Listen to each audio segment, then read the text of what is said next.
Hey guys, RPG Maker Guru here, and I'm just going to give you guys a quick tutorial on how to make a very simple collection quest. I'm going to go into the depths of how these are done in this tutorial.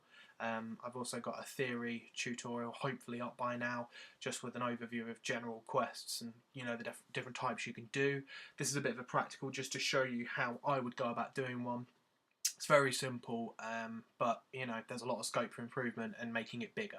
So yeah, basically this is simply what I've done. This is our little chap Harry that you'll remember if you've watched some of my other videos, and he's in this random town and there's a house. So he walks up to this girl who's called Matilda, and she asks him for a favour. Says that she's left a letter that she was supposed to post in her kitchen, and she wants me to look for it. Ironically, it's in the house that she stood behind, so she's a lazy cow. So I'm going to say no for now, and she doesn't seem too happy. But oh wait, no, I have a change of heart. I'm going to ask her again. Oh look, she said the same thing. Yeah, I'll go for it. Oh, she seems pretty happy. So let's go have a look at the house. It's a pretty nice kitchen. Yeah. Okay, and I'm guessing this is the letter, and I've found Matilda's letter. So there it is, the letter in my inventory. Bam. And she asked me if I found the letter. Let's lie to her. Oh, okay, fair enough. And yes, I have found it. Okay. And I give the letter to Matilda. And she's not going to give me anything. What bitch. Fair enough. And that's right, she's taken the letter off me. And now she's stuck in a happy thanks again loop. And we're back where we started. This, guys, is a very simple quest tutorial. And let me just quickly reboot what I've got here. Okay, and I'll explain a little bit about what we've done, and then I'll go into the specific events behind it. So first of all, you've got Matilda here.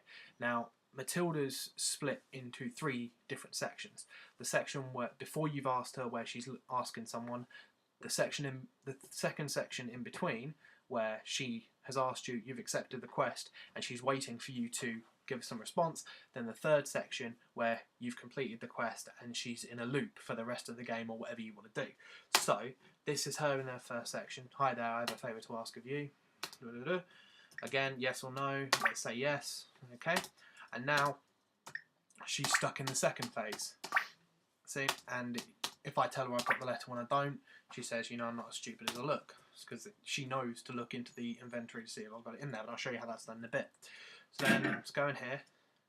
What we need to do, we find Matilda's letter. We need the game to add the letter to the inventory. Another event that we need to make sure happens. It's important that we remember the exact item that goes in, because that's the one that she's looking for. Then we go back. She's still stuck in this second section. And, by saying yes, she's looked in our inventory. She's realised we do have it. And she's entered the final section, which is where she's content, and she's going to be like this for the rest of the game.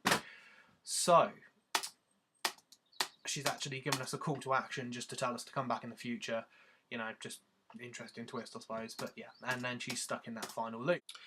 So I'm just going to try and show you guys the events that sit behind the game, so you can sort of understand how they work, why they work.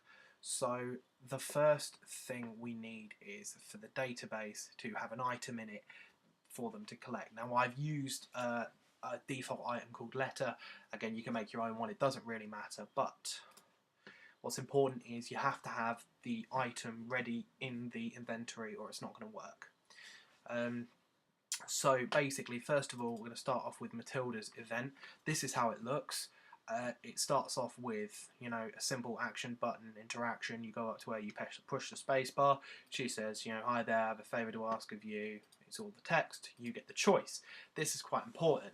So if you select yes, oh, thank you so much, it's just in the house behind me, you've turned on a switch. Basically, you've turned on the switch Matilda quest on. And that's turned on.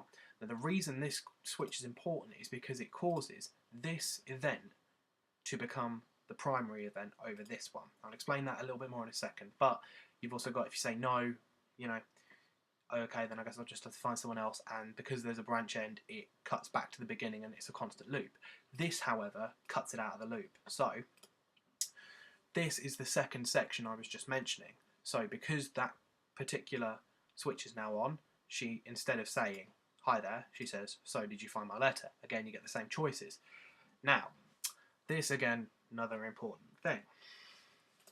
If you say yes, a conditional branch will kick in, asking whether you have the item letter in your inventory. Now, what we will do is, if she does have the letter in the inventory, then she says, oh, thank you, thank you. She removes the letter from you because you give it to her, and she says, okay. However, if you don't, she will say, you know, I'm not as stupid as I look. Please find that letter for me. The branch will end, and bam, it will go back to the beginning. Again, of course, you can say no, and it says, well, let me know when you find it, and the branch ends, and it goes back to the beginning. You know, there's a lot here to take in, but, you know, bear with me. I'll do a text tutorial as well, so it should be quite easy. So let's have a look to see where you get this letter from. So now we're inside the house, and as you remember, the letter was sat on the table. This is the event that the letter is made of. Now, you could go around naming your events. I don't, you know, it doesn't really matter all that much, but what you need to do, you have it so that there's a text alert to tell you that you found Matilda's letter. You have to add the item, the specific item, to the inventory. It's important that you add the exact same one. Then you need to do a control switch. Now, the reason I do this control switch is because I need the letter to disappear afterwards. And there are two ways to do this. You can either use a control switch, or you can do what's known as erasing the event. The problem with erasing the event, it's a temporary measure that only works as long as the map is active. The second you leave that map and come back, that letter will be sat back there again, and you could essentially constantly go around picking up infinite letters that would theoretically be completely useless.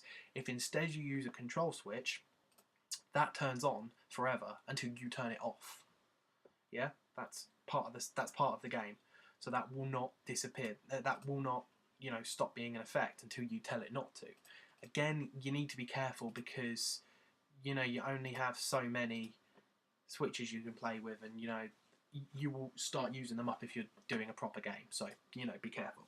But that's what happens. So, if you remember, we picked up the letter, we checked it was in our inventory, and then we left. So, we're going to go back outside. Well, Matilda is waiting for us. And again, we're at this section here. So, the conditional branch, letter is in your inventory. Well, you know it is now. And then she says, oh, thank you, thank you, thank you, I knew I could count on you. The game takes away the letter because you've got no use for it, and it tells you that you've gotten rid of it.